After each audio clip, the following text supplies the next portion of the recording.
Good morning on the East Coast or in the West Coast still. Good morning, everyone. As usual, let me set up my feed here so I can keep an eye on the comments for those of you who are with us. Post that. Come on, post. There we go. All right. I'm going to pull up this feed real quick here. Okay. That's done. Hi. Welcome to this little chat. So I wanted to pop in because I know a lot of clinicians experience a slowdown during the summer, and I wanted to talk about that. It especially coming out of COVID lockdowns and stay-at-homes, and a lot of the conditions that we've been under the last several years. This feels to me like the very first summer that is sort of like, quote, back to normal in terms of the ebbs and flows of business. And so if you're somebody who started your practice in the last, since 2020, essentially, this might be the first year that you are experiencing a true summer slowdown, or summer slump, as some people call it. And that can be really jarring. It can be really emotionally difficult if you haven't planned for it, or if it's not been part of the rhythms of your business in the past. And I also want to say that not every practice experiences this. And there are some things that we can do, we can put in place that can help with that. But I do recognize that as the world is pretty much back open and people are moving about and back to pretty typical rhythms of activities, that we are likely to return to a lot of the same rhythms that we had pre-COVID. And so we are in a position to need to deal with that now. I even heard from another clinician friend of mine that some of the people that she knows are actually considering leaving their practices behind and going back to agency work because it suddenly got a lot harder to fill their caseloads. And I don't say that to scare anyone. She and I are actually quite baffled by that experience because she and I both are having trouble, actually keeping our caseload at the current level it's at because we're getting too many inquiries. So I say that to say that at any given moment, whether it's the summer slowdown or Christmas time or holidays, you are going to have some clinicians who are experiencing too many referrals, and you are going to have some clinicians that are struggling to fill their caseloads. And there are normal fluctuations, ebbs and flows. There are things you can do about it. There are things within your control, right? I don't want you to feel helpless to affect your own business. I want you to know that there are things that you can do, that you can feel empowered to do to make an impact during slowdowns or fluctuations or ebbs and flows, which are normal and should be expected as part of your business. So some of the reasons, some of you may know some of this, but some of the reasons that slowdowns may happen right around the summertime, sort of that May, June, July period of time, is that we've got school-age parents are transitioning from school to summer. And so there's a lot of logistics involved in that. I'm not yet that parent, but I am witnessing that. And I am also kind of preparing myself for that reality where kids are getting out of school. There's a lot of end of school activities. There's coordinating summer camps, summer care. There are costs associated with increased costs associated with summer care, summer camps.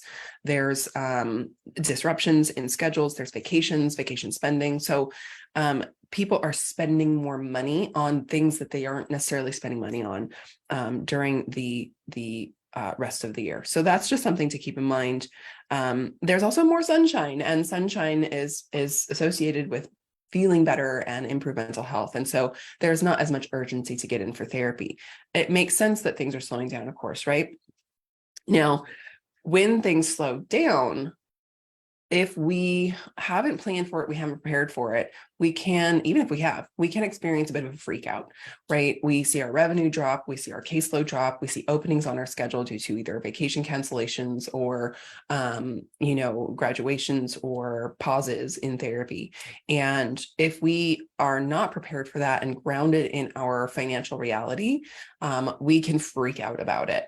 And so the first thing that I want to address is this idea of knowing your numbers so that you can make informed decisions about your business. And what I mean specifically by that is that, excuse me, that you know your base income need, and you have plans for if you drop below certain income markers for more than 1 month or 2 months, right? So very specifically what this means is I know that if I gross for ease of numbers, let's just say if my goal is to gross $10,000 a month, and that is kind of my happy place. That means my caseload is mostly full. I have a good rhythm of clients. I have plenty of money coming in. I can do the things with my money that I want to do, like put away money for retirement, invest, have a backup fund, things like that. So if I know that 10,000 is sort of my happy number, that's my one number, right? But underneath that, I need to have some very real numbers connected to whether or not I'm okay. Right. So maybe 8,000 is I don't have to do anything yet, but I'm keeping an eye on it. Maybe 6,000 is I can pay my bills and I can pay myself, but that's it. Anything below that, and I'm maybe getting into the red a little bit, right? So let's say that 6,000 is your base income need. If you are earning 6,000 for 1 month, maybe you don't need to freak out yet, right? Maybe that you can hang out and wait and see. Maybe you use that as an indicator to boost your marketing efforts. Maybe you use that as an indicator to prep for something else, right? So it's thinking about okay, if I'm earning 10,000, I don't have to do anything, I don't have to change anything, I'm rolling. If I'm earning 8,000, then maybe I need to lean into my networking a little bit, post on Facebook a little bit more, do some of these other activities we're going to talk about. If I'm getting down to 6,000, then I'm kind of looking at it and I'm saying, I really need to lean hard into my marketing. I need to really put work into that so that next month is better. And know how many months you can sustain at that number because you have a savings. You've put money aside as a buffer for the slower months, right? So there's a lot of ways that you can create a financial plan for your business where you can weather these slower months, where you're not making big drastic changes or making big decisions based on freaking out, where you can trust that you're going to be on okay on the other side because you know what actions to take to remedy that. So that's one of the biggest things that I run into with my coaching clients, with the people that I work with the therapists that I work with, is getting these numbers well defined and defining what actions you're going to take at these different numbers. The other thing I want you to do is keep track, right? So keep track of the ebbs and flows of your business year after year. If this is your first year, then you're just keeping track for your first year. You don't really have anything to compare it to, but I want you to be keeping track month over month over month. And I've been doing this since the beginning of my practice. So I can look back and say, oh yeah, this month tends to be slow for referrals. I don't tend to get a lot in.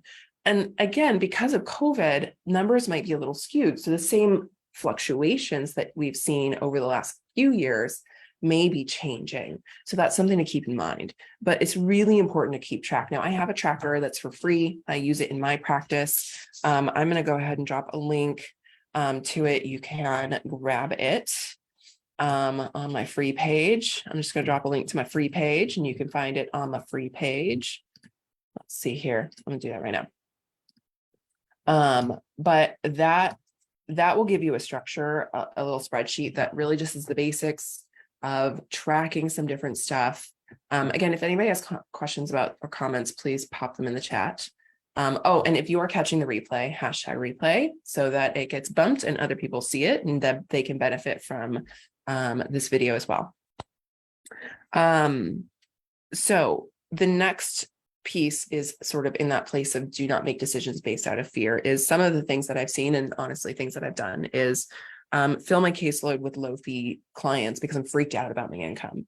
Now that can be, adding lower fee clients or reduced fee clients can be part of your strategies that you've outlined for yourself in your database decisions. But I don't want you to freak out and just fill your whole caseload with low fee clients, right? Because come the fall, when we typically see an increase in referrals, an increase in inquiries, you're going to get inquiries and then you're going to have room for them. And so you're going to be booked out and full with lower fee clients that may not have been part of your financial plan, and it's going to impact your earnings for the entire year, and you won't have room for those higher paying clients to balance things out so you can meet your income goals. And then this also plays into the idea of know your backup and your pivot plan. So we talked about setting the numbers goals, but then knowing what those numbers goals are attached to in terms of actions. And so attach those to actual actions that you're going to take that is going to support your business in a way that continues to keep it aligned for you. So there's a lot of different ways you can do things you can do. And we're going to talk about that next, actually. So the next piece is, what are the things you can try? What are the things you can do during these slower times? So the first piece of things you can do is if you're in a financially stable place and you can write it out, this is a phenomenal time to optimize your practice. So we're talking about streamlining some of your processes, maybe updating your forms, automating some things. If you are in the process of, if you're wanting to switch electronic health records, the summer is a really good time to do it when things are slower and you have fewer clients that are active. Setting up your templates for your emails or autoresponders or different things like that. So there's a lot of ways that you can optimize your practice to save you time for later. This is also a really great time to shop for an accountant. If you're looking for a new accountant or you're needing to set up with one, this is a fabulous time to do that. Then you'll be well set up for the end of the year. Highly recommend that. I'm actually in that process myself. Let's see next. Do your continuing education units. If you have anything, plug it into those times, right? Grab one of the Clearly Clinical podcasts for a quick listen and get that CEU in. So this is a really great time to plug away CEUs and trainings you've been wanting to do. You can also work on networking, right? So this is also a great time for networking. If you have open spots in your caseload, you can look at filling those with networking meetings, use that time to reach out to other places, do some strategic networking, and make some new connections. Chances are some of the other clinicians are going to be in a similar position. They're going to have time as well if they're in a slowdown. So it's a great time to reach out and connect. This is also a great time to do update your branding, marketing website, right? So if you've been wanting to add a specialty page or make changes to your website or update your branding or do like little tweaks to how you show up, or maybe like try out a new directory. Quick side note on that. If you sign up for a new directory right now, understand that you may not see a lot of results until the fall. But it may prep you. I'm sorry if you can hear my vacuum. It always likes to come see me when I'm live, no matter when I start it. I don't understand. If you do sign up for a directory right now, keep in mind that it may be slow until the fall. And so be mindful about when you try the new directories. But this is a great time to update your marketing stuff in general, right? Make some shifts, make some edits, use that time to do these little things that have kind of been on the list in the back end. This is a great time also if you are doing social media as a marketing effort, this is a great time to batch create content. So if you've been thinking about starting an Instagram, or maybe you've kind of let your Instagram go a little bit, or you're doing TikToks, or you want to get into YouTube or something like that, these windows of extra time are actually a great opportunity to batch create content. So batch creating is making multiple pieces of content all at once. And then what you do is you then schedule them out. So you can either use a scheduler or you can schedule time in your calendar to post these different things. That means that you're not having to constantly create stuff, but you now have a bank of stuff that you can post over time. That will allow you to be consistent with your social media marketing, if that's something you want to do. This is also a great time to try something new. So the last couple times that I've had slowdowns in my practice, some of the things that I've done are TikTok. Like I just experimented with TikTok. I didn't do it for any particular reason other than to just see what it was like, see if it was something I liked doing, see if it was something that I could get results for. And this is one of those, these slower months are opportunities to kind of dabble in something new that you maybe didn't have time to try before. But you are kind of just looking to see if it's something you want to do, or see if it's something that would work for you. When we talk about marketing, sometimes that's how we have to go about it. Like, we should try stuff on, see how it feels, see if you like it, see if it's something you like or not. Give yourself permission to try it for a little while. And then if you don't like it, or if it's not a good fit, it's okay to stop. And this is a great opportunity to do that. The last thing that I'll say is maybe rest, right? If you are in a position where you are meeting your financial markers and you know that you're going to be financially stable and okay until the fall when things pick up again, maybe rest. Go paddleboarding, go for a walk, hang out by a pool, do something for yourself that's restorative and regenerative. There is a certain seasonality to some of what we do. And for those practices who have seasonality, who do experience slowdowns, embrace them, plan for them, and then embrace them, enjoy them. You know, that you are allowed to slow down, you are allowed to ebb and flow, and you can structure your practice around that being part of the plan. And then you can utilize this time as a restorative period. The last thing I'll add, and this is for anybody who is thinking about heading into private practice, whether you are looking at leaving your agency job, leaving a group practice, leaving or just starting a practice in general, this is actually the best time to lay the groundwork for a private practice. There typically is an influx of clients in the fall and winter months, and being able to create and set up the structure of your practice now, get your branding right, get your website up, get your systems in place, puts you in a position to be there when the increase happens. And so instead of starting in the fall when people are already looking for therapists, getting all of the groundwork in place right now when things are kind of in a slower period, expecting to open at fall, that is a phenomenal way to do it. If you're looking help for getting that started, I have a couple options for you. I have Private Practice Foundations, which is a quick DIY course that walks you through literally every single step, plus including marketing, to get yourself set up pretty quickly. It's really fundamental, has all the groundwork for you, super affordable. And I also, of course, have Practice by Design. So if that's something you're interested in and you'd like some help getting yourself set up, it's a phenomenal time to do that. I will link both of those in the comments. And if you have any questions, let me know. I've always said that if you're interested in anything that I have to offer, I'm happy to help you decide whether or not it's the right fit for you. I'm not here to sell you something you don't need. I'm not interested in doing that. And if it's something you're curious about, I'm here to help you decide whether or not it's the right investment for you. And I absolutely have told people, no, I don't think it's the right thing for you. I am more than willing to do that. So, and if I think it is the right thing for you, then I will very excitedly let you know that as well. So I hope you have a fabulous Thursday, and I will see you all later. Bye.